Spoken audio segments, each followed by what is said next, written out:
Hi everyone, and thanks for joining today's session, Microbiologically Influenced Corrosion 101. My name is Heik and I'm with Technical Toolboxes. Excited to announce today's instructor, Dr. Krista. And she is a respected expert with over 30 years of experience in corrosion and material selection. She's an active member both AMPP and API, and she will be guiding us through today's presentation on Microbiologically Influenced Corrosion 101. And I guess that's it on my side. Dr. Krista, the mic is yours. Thank you, Heik.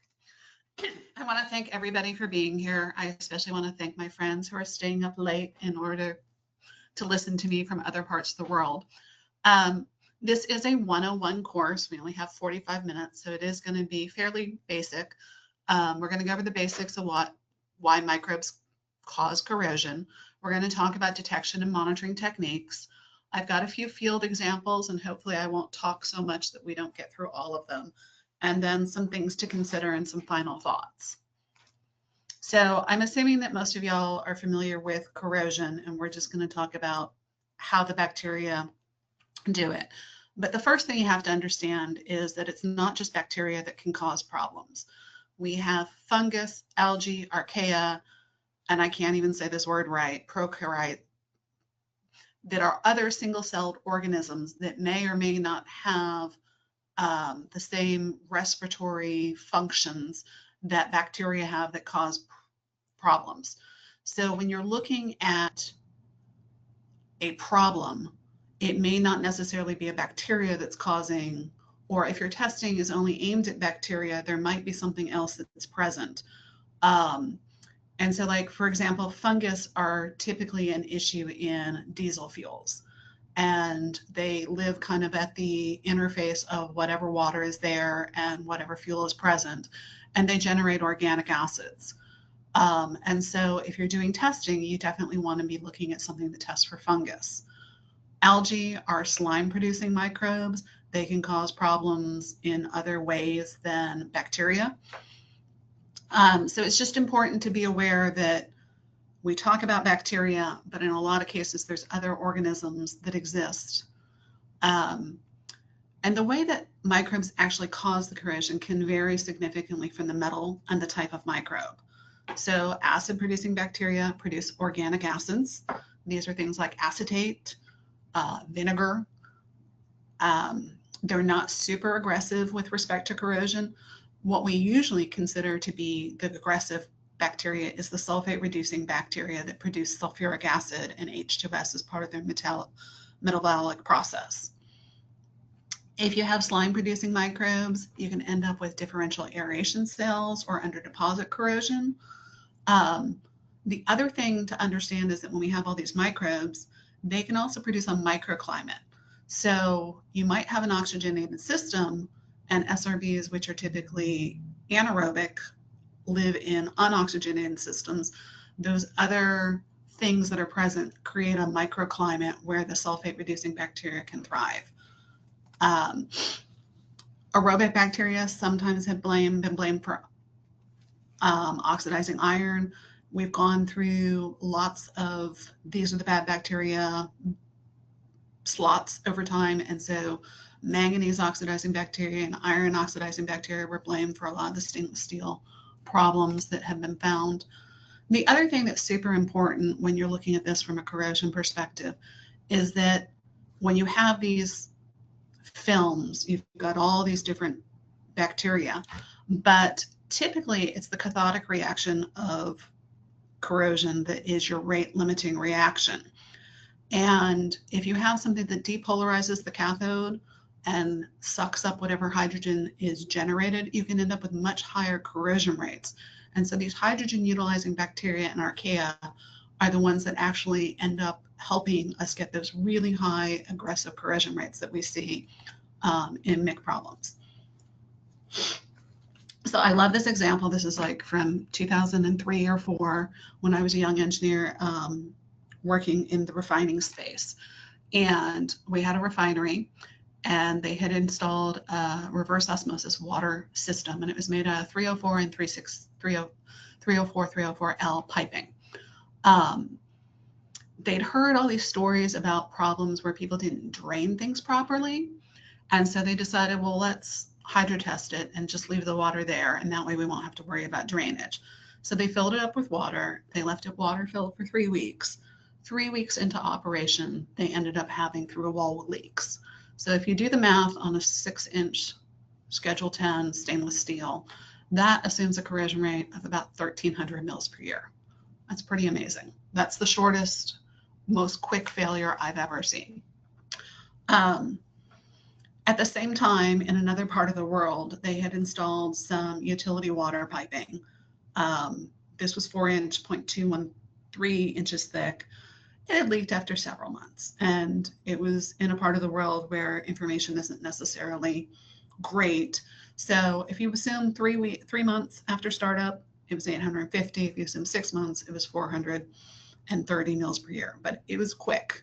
It was much faster than anybody expects a brand new stainless steel system to fail. At the same time, we also had a failure of a carbon steel pipeline that had been treated with it had been hydrotested using untreated creek water. It had been water filled for several months. It had supposedly been dried using a gel pig. It had sat empty for 2 months and it had been in service for about 3 years. So assuming that this corrosion started when the hydrotest water was introduced, that's about a 90 mil per year rate. Now, we all know that when things get installed in the field, sometimes they fill up with mud and other things. So if you assume when construction started, which was about a 5-year process, that would be about 60 mil per year. And so the takeaway I want you all to have from this is that when you're dealing with stainless steels, which is not that often, we typically deal with carbon steel, because they're passive materials, they're going to have a much higher corrosion rate and a much quicker failure rate. So stainless steels, things are going to happen in the first few months of startup. With carbon steel, it's probably going to happen in the first few years if it's a bacteria-related failure. So biofilms. We talk a lot about planktonic and sessile bacteria. And planktonic bacteria are the ones that kind of just float around in the water. But eventually they settle on the metal surface. And the reason they settle on the metal surface is because they want to build a home there. And when they're building their home there, they actually start to produce this thing called EPS. And this EPS is important because it does act as a glue and it helps protect their environment and create that microclimate I talked about. And once they've got an establishment, though, they go and they grow and they diversify. So you see here the little red circles. Those are meant to represent things that are anaerobic bacteria that will live at the metal surface. So even though the space out around the outside is oxygenated, underneath that biofilm, you can create this anaerobic area.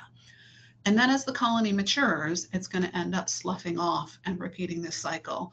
And that colony is going to send bacteria down the road to reproduce. So planktonic bacteria is generally what's measured, but that is not what causes the problem. The problem is caused by sessile. Your planktonic bacteria are not the ones reproducing, but it's important to understand that unless you're targeting and have intentionally set up a sessile monitoring system, what you're testing is planktonic. So that just gives you an idea of what's floating around. If it's a healthy, mature colony, those numbers go up. If you're not really settling in, if you don't really have stuff growing, then those numbers are going to stay low. The EPS acts as a glue. It collects solids, bug food, and other bacteria. It is impossible to say what's caused by underdeposit corrosion and what's caused by MIC in a system like this. Like there's debates, there's people who have theories, but underdeposit corrosion and MIC are kind of essentially the same thing in a situation where you do have microbes. The other thing the EPS does is it acts as a barrier to your chemical treatment. Most good biocides do not have great biofilm penetration. And the most important thing that you can do in a pipeline situation is to physically remove that film by using pigs. So when your chemical vendor is coming to you and recommending biocides, they're typically going to have an active that has decent biofilm penetration, and then they're going to have an active that kills more things. And so there's a balance there. And I personally didn't know that when I first started looking into biocides, and thought they were just trying to sell me more chemicals when they'd be like, oh, this has an inhibitor and a biocide. Turns out that inhibitor was the chemistry that has the good biofilm penetration. And from a big picture perspective, the AMP study says the corrosion costs us $2.5 trillion a year. If microbial corrosion is 20% of that, we're talking about 500 billion per year. A lot of times people just blame MIC for whatever problems they're unable to diagnose. And so it kind of is like this black box at times, but it is a real phenomenon that does happen. I love this schematic, which kind of shows how all the different bacteria live together. This is from a carbon steel sample. Stephen Dexter worked for the Navy and did some wonderful research on bacteria. We focus our testing on SRBs, but it's all of them working together that end up creating these issues and problems. So because Technical Toolboxes is a pipeline focused, I wanted to just talk about where you typically find it in the midstream pipeline. Internal corrosion pipelines, it's typically going to be in crude oil pipelines, because crude oil is there because microbes actually broke down organic matter and created the oil. You see a lot of internal corrosion in the storage tanks because those are places that sit stagnant. You end up with a lot of solids, so you end up with these microclimates for the bacteria. So the floors, the outlet piping of storage tanks is a real issue. It may not happen in 3 years, it might happen in 10 or 20. And the doorways that go in, those are some places where I've seen issues for storage tanks. We don't talk about it a lot because we really rely on cathodic protection for external corrosion, but chances are if you have external corrosion under shielding coatings, there are bacteria that are in the soil that are probably contributing to that. Same thing with the external corrosion on the soil side of tank floors. The other place where you may not have thought about bacteria contributing, but high pH stress corrosion cracking on the external side of the pipeline.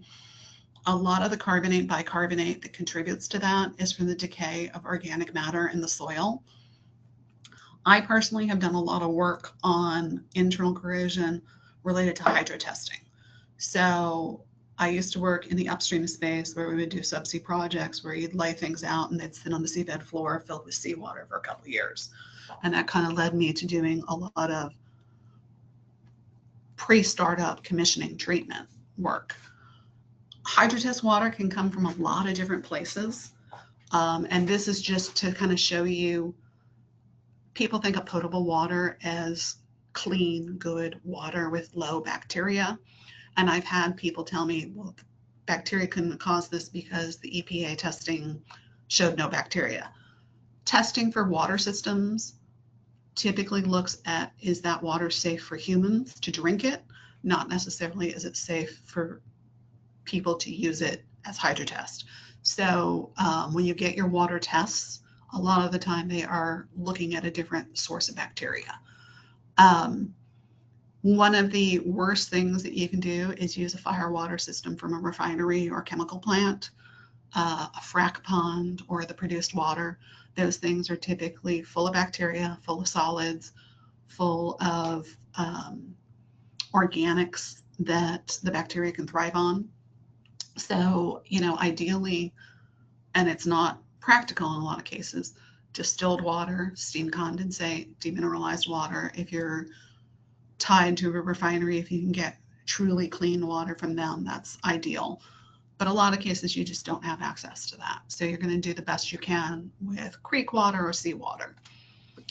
The other thought here on hydrotest water is biofilms form in about 7 days. So if water is there for 3 days, use lousy water and it's fine. But if water is going to be there for more than a week, less than a month, you might be able to get away with not great water, but definitely after 30 days, you for sure are going to have issues if you don't treat your water. The primary standard associated with bacteria testing is this NACE AMP standard. So for those who aren't familiar with NACE, they are now called AMP, Association for Materials Protection and Performance. But all of the stuff that was written under NACE still is called a NACE standard. And this goes into sampling procedures for planktonic bacteria, how to assess and sample for sessile, how you culture things, the evaluation of chemicals for, and this standard was published in 2014. They have been working on an updated standard for probably the last 5 years. It still is in draft form. If you are not an AMP member, you can still go and join the committee that looks at this and get some information, give your perspective. But they basically break down bacteria detection into media-based, non-media-based, or molecular microbiological methods. I think most of y'all have heard of qPCR because of COVID. So that's a technique by which people develop assays that tell them what kind of bacteria are present. The most common thing is this serial dilution. And I'm going to talk about serial dilution for a little bit, and then we'll get back to the other things. So serial dilution is media-based, and I've got some pictures coming up. You need living bacteria. So I spent 5 years working as a consultant doing failure analysis. If you've taken a pipe out of service and it takes a week to get to me, you may not necessarily have living bacteria. And then for SRBs, you have to wait 30 days to get these results. As a new person, I was trying to understand these bug bottles, and some guy told me other API bug bottles. And so I went looking for the API standard associated with them. And I found out it was written in 1975 and withdrawn in 1982. But a lot of the old timers still call them API bug bottles. NACE has been the predominant standard for a long time. The 2014 was the most recent update. It was written before that. There's also a NACE standard that is aimed at the external surface of buried pipelines, and that's TM0106. It covers a lot of the same stuff. You probably want to look at both standards, but the 0106 kind of talks you through how to collect a sample associated with external corrosion. So for serial dilution, you're going to have these little bottles, and you're going to take 1 milliliter of the fluid to be sampled, and you're going to inject it into 9 milliliters of growth media. You're going to shake up the bottle, and then you're going to remove another milliliter, and you're going to inject it, shake it up, and you repeat that process. And a lot of times you'll do 6 bottles. Sometimes you'll only do 4 bottles. Like I said, you have to have living bacteria, and then there's going to be something in that growth media that changes color so that you can look at the bacteria viability. Or in some cases, instead of color, it's going to be something that creates cloudiness. So this is an example of an SRB bottle. There's going to be little pieces of steel, and when those SRBs generate H2S, you're going to form iron sulfide. This is examples of phenol red, which is used for acid-producing bacteria. So as the acid-producing bacteria generate those organic acids, the color change is going to go from red to orange to yellow. So this would be considered 2 bottles. This would be considered 1 bottle for sure here. If you look, and so if you shook those up, you might have, those might all be turned if they were shaken. The growth media explained in TM0194 covers all these different bacteria, and also a phosphate buffered saline. So that phosphate buffered saline, if you have a coupon, a rod coupon, you might take that rod coupon and put it in basically a plastic test tube and shake that up. And then that helps get the biofilm off the coupon, and then you use that for your testing. Typically, when people go buy a test kit, one of the companies is NIC Kit 5 by BTI, and they'll sell you these 5. These are considered the 5 important bacteria by them. Chemical vendors probably are going to do APB and SRB. They're probably not going to be buying from somebody else. They're probably going to be producing it in-house. In most cases, I think APB and SRB are the more important ones, but it's also going to depend on where your system is and what you're looking at. So if you are in a refinery and you're looking at a cooling tower, then the iron-related bacteria might be more important to you. So the fun thing about bug bottles is, honestly, the salinity should match the process. So if you're going out in the field and you're working in oil and it has 100,000 ppm of chloride, your salinity in your bottle should match that. Chances are you're not going to know that in advance, and you're probably going to buy a generic bottle. So if you use that generic bottle and you go test with a gas system that only has condensed water and has 20,000 ppm of chloride, you're not going to match your salinity. The other thing is the culturing temperature should match your process. So most of us do our sampling and then we set it on our desk and it lives at 75 degrees. Ideally, that pipeline might be 100 or 80 or 65, and you should be culturing at that temperature.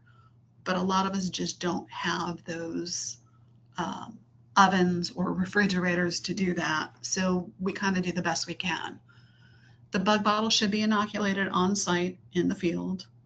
If a sample is cut out or a coupon is removed from a system and it's not inoculated on site, you should be putting the sample in a refrigerator if it's going to be more than 48 hours to transport for the field. So if you're testing offshore, things should be put in a cooler and then shipped onto land. If you're out in the field, it's hard, but you really should be doing your inoculation of the bottles in your truck. You should not be waiting to get back to the office to inoculate the bottles if you can help it. And like I mentioned, the SRB incubate takes 24 days. The other bacteria you're supposed to look at after 14 days. If you happen to have an SRB testing turn black within 2 hours, then it's assumed that you have hydrogen sulfide in your process that caused that color change. So it's important to be looking at these things 2 hours after sampling, the next day, 14 days, 28 days. People have varying ideas of how much bacteria is bad, and it's generally accepted that 4 or more bottles turned, and that represents approximately 1,000 to 10,000 bacteria per milliliter of sample. Whether or not that's the right number, there's a lot of different people who have different ideas on that. Definitely at 10 to the 5 or 10 to the 6, I've seen people who have 10 to the 3 as their limit on, okay, now we go treat.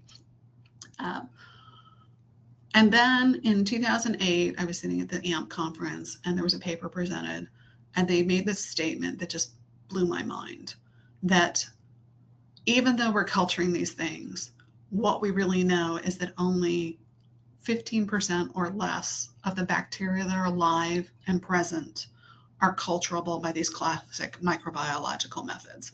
And that's kind of what introduced these other techniques, these non-media based techniques, is we got some smart people, microbiologists who know a lot more about microbiology than me, and they started looking at these techniques and said, really, in a lot of cases, the problematic thing doesn't live when we culture it.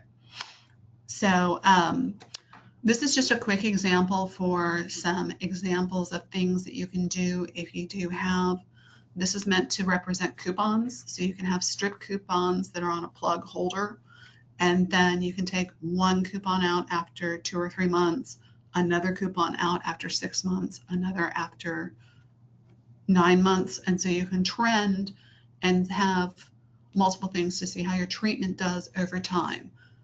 A lot of coupons are analyzed after 90 days, and Biofilms may take a month to establish. So in a lot of cases, the biofilm results are not worst case on a coupon because it's constantly getting changed out.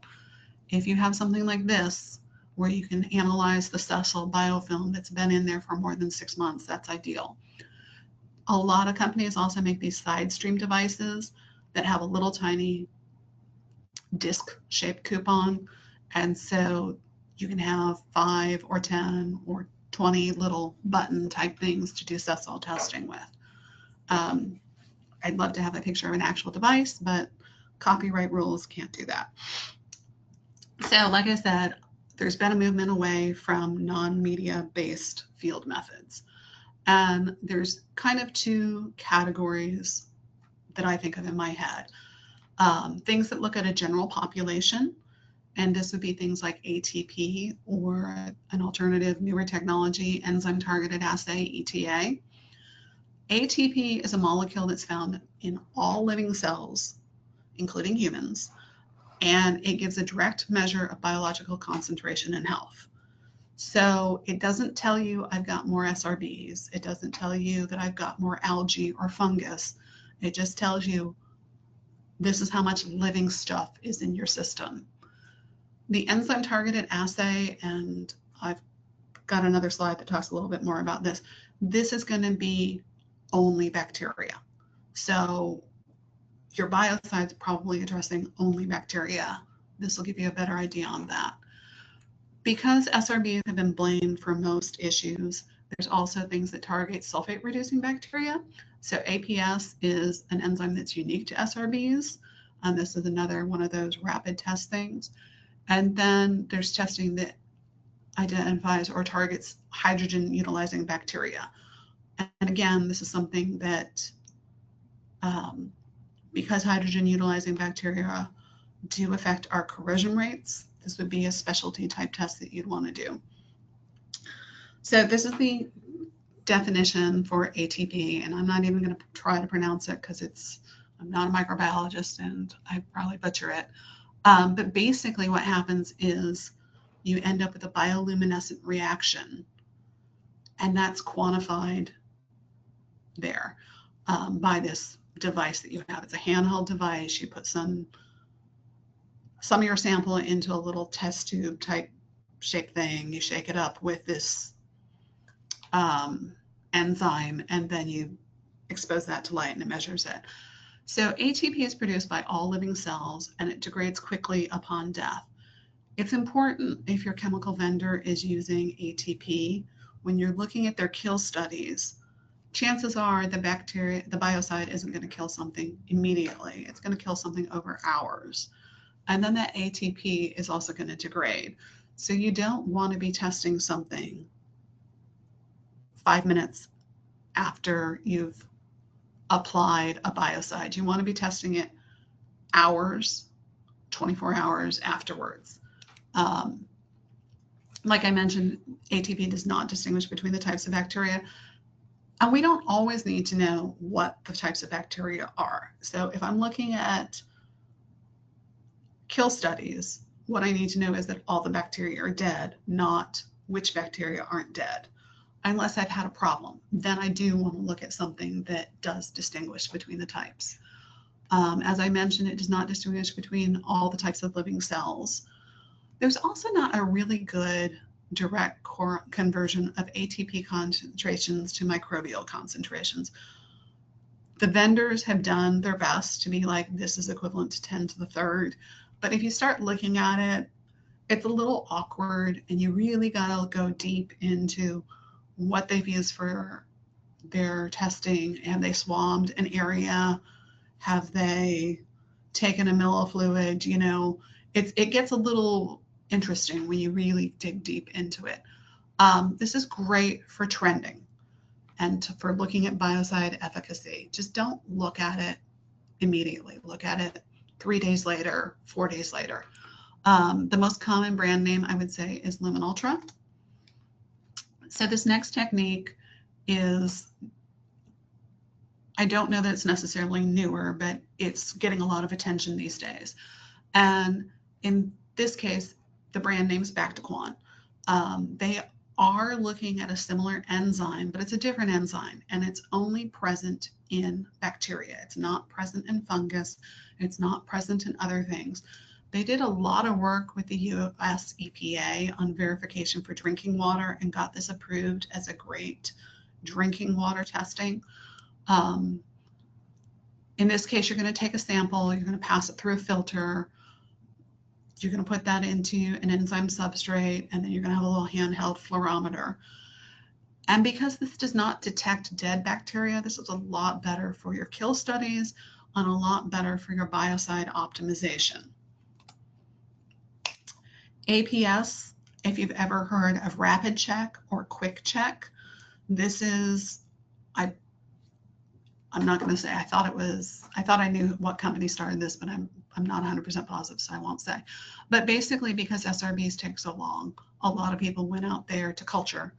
A lot of people went there and said, we're going to figure out a rapid check for, or a rapid test method for SRBs.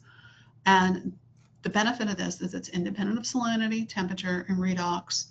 So if you have H2S, it shouldn't have an issue. You're going to get a color change proportional to the amount of this there, and testing is going to take minutes. So this is great to maybe do in conjunction with your culturing. As I mentioned, there's this hydrogenase measurement technique. It's covered in the standard. I personally have never used it, but it's a way that you can look at the bacteria that produce this hydrogenase enzyme, which is tied to hydrogen utilizing bacteria. If you have a lot of those present, you're probably going to have a much higher corrosion rate, and it's important to know. So moving forward, there's a few molecular microbiological techniques. And like I said, most people have heard of PCR because we use that for COVID. This is like the light version of DNA analysis. So genetic material is extracted from the sample. It amplifies a specific gene sequence from target organisms. The companies who sell the qPCR units have done assays to figure out which genes are specific to SRBs, which genes are specific to APBs. It doesn't distinguish between live, inactive, or dead cells. So when I was working as a failure analyst, I used this technology a lot because I could get a sample that was 3 or 4 weeks old and quantify, do I have a lot of bacteria there? There's a broad range in what you get and how much you pay. So for example, one company I paid $375 and I got total bacteria, SRB, APB, and archaea. Another company, it was almost $1,000 a sample, but I got SRB, APB, methanogens, IRB, metal oxidizing. The fun thing is when you start digging into it, some of these bacteria can have different variants. So they might be quantified in the methanogens and the nitrogen fixing. So sometimes bacteria, but it's a great technique to get a better idea of what's present and what might be causing your problem. This is the granddaddy. This is the big one. And depending upon where you do it, it can cost you from $500 a sample to $5,000 a sample. So the lab here in Houston that I was working with, it was $4,000 for one sample. Or if I had 5 samples, it was $1,000 each. But you come back with very specific, these are the bacteria, the specific bacteria that are present. And this has been really good for us to understand, like in fracking wells, what bacteria actually survive. I've used this when I was looking at systems that were chemically treated, but we were still having problems. So maybe your biocide is great, but it doesn't kill halon aerobium. And so then, you know, the chemical vendor can go back and be like, okay, we've done test studies and we know that we have a bacteria biocide that targets this type of bacteria. Some other AMPNA standards are related to bacteria testing. I mentioned already this external one. This one is specific to internal pipeline services. This is in draft form, but it's going to go into detail about these molecular microbiological methods. These are being written by people who are actually microbiologists. It's taking a long time, but they are working on getting really good information on sample handling, laboratory processing, how do you preserve that sample in between removal and processing. And then there's actually going to be a standard on how to evaluate the effectiveness of biocides. So there is no standard currently on how to determine how effective a biocide is. So when you see a kill study from one chemical vendor, it's not going to be the same as a kill study from another chemical vendor. They make up what they think makes sense. There isn't a uniform process. So the fun stuff, field examples. So this first one is a pig receiver drain at a US-based land facility. It was in crude oil service and operating temperature was 95 degrees F. So I don't know that I mentioned it, but most bacteria flourish around 75 degrees F. 120, 150, you start getting into the range where not all species are going to be happy. If you get super cold, some species aren't going to thrive either. The typical operating pressure was 90 psig. At the time of failure, it was 60. This was installed in 2001. It leaked in summer of 2019. So if you assume a 4-inch Schedule 40, 0.237 over the entire lifetime, it was 13 mils per year. If it was only over the last 5 years, then it would be about 50 mils per year. So I would say probably didn't happen over 20 years. It probably happened over a shorter period of time, because you would think that pig receiver drain would be flushed out on a regular basis. And here's a picture of the external hole, and this is what it looked like inside. And so people always say that it's really bad to diagnose based upon morphology, and it is really bad to diagnose based upon morphology. But when we look at bacteria-related corrosion, one of the common things is these pits within pits. So if you look right here, you can see these tiny little pits, and they kind of look like somebody took a drill and just drilled in. And so while I would personally never diagnose something off of it, this morphology gives me a hint that maybe it's an issue. The things that we typically say are terracing, pitting within pits, and undercutting. So the terracing is like this, where it's kind of here, and that's here, and that's here. The undercutting is an example here, where it starts to go this way, but you still have this lip over it. The pits within pits, these are pits within pits. So you have this broad area of corrosion, and you have these other areas. It's important when you're sampling for bacteria on a failure analysis that you don't take your sample or your only sample where you had the leak. If you have another area of corrosion, like up here, where you can swab things, you're going to get a better result, because where you had the leak, you've probably flushed out a lot of the bacteria that are there. If you can swab into something like this, that's going to be better than the area taking a general swab around that hole. So the ATP testing on this had a really low level of bacteria, but the testing was done 5 months after the removal from service. So a lot of times when you get something, it takes a long time between when the leak happens, before it gets removed, before it gets shipped to failure, before somebody has time to work on that failure analysis. So there were bacteria there. They were very low level, because most bacteria aren't going to survive after they're removed from service. The EDS showed about 2 weight percent sulfur in the corrosion product. If sulfur weren't a component of the corrosion, you wouldn't have 2%. This could be sulfur from the oil, but 2 weight percent is a pretty high number of sulfur. Additionally, we found elemental sulfur. So when you have SRB or other microbes generating H2S, you end up with iron sulfide as the corrosion product. But iron sulfide is very unstable and is likely to decompose into elemental sulfur and an iron oxide when it's exposed to oxygen. Additionally, some bacteria associated with shale formations can produce elemental sulfur.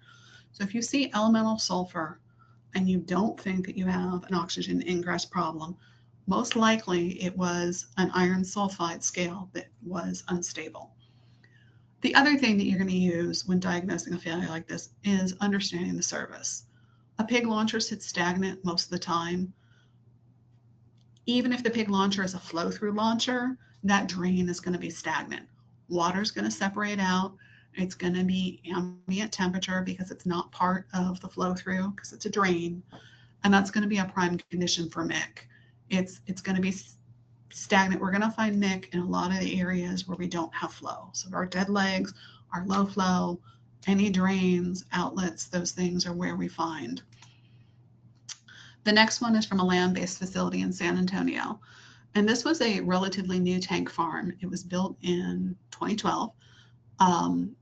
And coming out of the tank is a 20-inch relief line. And that line sits stagnant so that they call it a flowback line. If the main pipeline gets shut in, there's two ways that that pressure wave can flow back into the tank. And they would inject biocide into this relief line monthly, but it leaked after 5 years. And I love this picture because, as you can see, there was a leak, but there should have been a much bigger hole. So I told them that their coating vendor did an amazing job and stood up to the pressure associated with this. And this is just a millographic sample. This is a great example of undercutting over here, where you can see that pit that's way below the surface. In this case, this is what the XRD results showed. We had an initial leak, and then they did a second cutout where they also had problems. And it was very inconsistent. I mean, what we found between the two was not consistent, but importantly, there were no sulfur compounds here. When we did do the EDS associated with it, we did find 4% sulfur. And so for me, that's a pretty good indication. I'd say anything above 1 or 2% sulfur, and I assume that there's a sulfur concentration mechanism. Talking with them, even though they're putting biocide in, this is the main line, and this is the flow black line, and there was a little 2-inch valve here. And this 20-inch line was probably my chest height above the ground. And then it went down and it flowed along the ground, and then it went up and tied into the main line. And this sat stagnant. But once a month, the chemical vendor would come in, he'd pump in biocide, and he'd pump in biocide for 20 minutes through this 2-inch valve. And then for an hour, they'd pump in water to flush this system. I don't think it did a great job of flushing, and I think they ended up with a lot of not great water sitting on the bottom of this. And then when we started talking to them, you know, I asked, where do you get the water? Because this is kind of out by San Antonio, and they couldn't tell me where they got the water. They couldn't tell me if they were deaerating the water. My feedback to the company was chemical treatment is never a good option for a dead leg. Any dead leg you have in your system probably had similar problems. And they had had an initial leak, and maybe 3 months later, they did have a secondary leak. And so the main thing they did was they took this and they flipped it up so that hopefully any water that was present would flow to over here or over here. And when I presented this at an AMP conference back in the day, I actually had somebody come up and tell me that they'd had the same failure, except they'd had it right here. And so they lost the entire volume of the tank above that level before they were able to stop the leak. So this company at least was able to shut in a valve and get the leak to be a minor leak. This other company had a much larger, and it was the same exact situation. It was a flowback line and just sat stagnant most of the time. Last example, because I'm running out of time. One of the things that happens all the time is people install aluminum floating roofs, and they use decent water, they use lousy water. This is one from a previous employer of mine. It's been published in an AMP article. But they hydrotested the tank using untreated firewater from the refinery attached to this place. Prior to the hydrotest, they treated the tank with a flash rust preventer solution prepared from deionized water. The pontoons were aluminum 3104. It's the aluminum that's used for beverage cans, so you know that they've got some decent corrosion resistance. We didn't have really good details on how long the hydrotest took, but after the hydrotest, when they went into the tank, they noticed that there was significant corrosion of the aluminum roof. And here's some examples. These white bubbles are basically tubercles that are filled with aluminum oxide. And you can just see all the aluminum components are just corroded. It wasn't horrifically bad in this case. The scrapings, this is an example of the scrapings that we sent for failure analysis, and this is the piece that got cut out and analyzed in the lab. They had exfoliation corrosion, and so it was not super deep. It didn't look good. But in the same paper, we published 2 other examples where they did actually have through pontoon failures. In this case, it is aluminum, and in general, once again, where we actually had corrosion, we found significant levels of sulfur compared to what we found in other areas on the tank. We also had significant amounts of iron, suggesting that maybe iron oxidizing bacteria played a role in this. This was tested later. It was not tested in the field, so we don't have great bacteria. Sorry, we did do qPCR. I apologize. So we did do qPCR, and we found pretty high levels of bacteria, pretty high levels of archaea, decent levels of iron oxidizing bacteria. Sulfur oxidizing bacteria were moderate or low. Ammonium were pretty high. Nitrogen fixing were high. So this is an example, because it's aluminum, different bacteria are going to thrive and be productive. There's a lot of iron in that water floating around. And the conclusion was that it was exfoliation due to water quality, possibly exacerbated by bacteria. And they recommend that you follow the API guidance. I have published a paper with some friends that kind of says the API guidance isn't necessarily enough, and I can send details on that paper if anybody's interested. So when we're talking about hydrotesting of tanks, the common corrosion challenges are water cleanliness and bacteria. Tanks are unique compared to pipelines because they take days to fill. So you're probably not filling this up and getting out of there within a week. You're probably going to take 2 to 3 weeks to fill it up, to do the hydrotest and drain it. Because you're using so much water, you're usually going to get city water, fire water, creeks, seawater, depending upon where you are in the world and what's logistically near you. If you treat that water, you have to do something before disposal. So that's going to cost you a ton of money. You're better off doing a hydrotest with untreated water and going in and making sure there's no areas where the water pools. There's just a lot logistically where I don't recommend treating water for tanks. Because aluminum is a passive material, it's like stainless. The damage happens really quick. I've looked at like a lot of the literature on this. People blame it on galvanic coupling to tank walls. I don't think that's accurate unless you're dealing with seawater. If you're dealing with fresh water, the aluminum is actually anodic to the carbon steel. It's reverse in seawater. People blame it on mix, iron contamination, copper contamination, mercury contamination, chlorides. You're not going to be able to say it's just mic. You're probably going to say it's mic and chlorides or mic and iron contamination. There's probably more than one factor going on when we have these failures, but they are very common. A few things to consider when dealing with mic. Anything that's stagnant or intermittently operates, use those velocity rules of thumbs. Eliminate your dead legs. Those are the places that you're going to end up with problems. A lot of pipelines aren't pigged as often as they should be. Any pigging you do will help minimize these problems.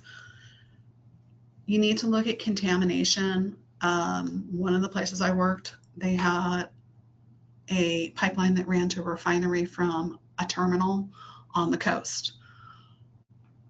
Crude oil would be transported by tanker. Tankers typically have ballast tanks that they fill with oil, and then when they take the oil out, they fill them with seawater. So you end up with a lot of seawater, a lot of sulfate, and a lot of bacteria that are introduced into that crude. Sampling time, you want to look at what your normal operations are. You don't want to go sample the day after recent treatments. You might want to sample a week after recent treatments, or you might want to sample right before you do your treatment. That'll give you an idea, did my biocide work, and did my biocide actually last? When you're looking at treating, solids removal is the best thing you can do. We don't have enough filters, but wherever we can remove solids, we're going to improve the likelihood of not having issues. Whatever biocide is best is going to depend upon the situation. So in a lot of cases, oxygen will consume your biocide, especially with hydrotesting. Oxygen scavengers, if you overtreat with oxygen scavengers, they can become bug food. So understanding all the chemicals that are going into your system is important. Corrosion inhibitors, in a lot of cases, they aren't necessarily, and they're good. A lot of corrosion inhibitors, a lot of amines have a biostasis aspect. And so the chemical vendor will be like, it's sort of a biocide, or it's biocide-like, or it has some biostat properties. What that means is not necessarily that it kills things, but that it kind of prevents things from growing. And that's important, and it's good to have that. In a lot of cases, they're also added to the package because of their biofilm penetration. And then you also have to think about disposal issues. So if this is hydrotest, you're going to have to dispose of it. You're going to have to treat it if you deal with water. If this is a crude oil system, then you're probably not going to have disposal issues. But over-treating the biocide might cause problems down the line in the refinery or in a separation system. It depends on where you are in the world. If you have any questions or comments, we're going to go to questions and comments in the chat, and I can be reached either through Brown Corrosion or through my own company, Dr. Rust LLC.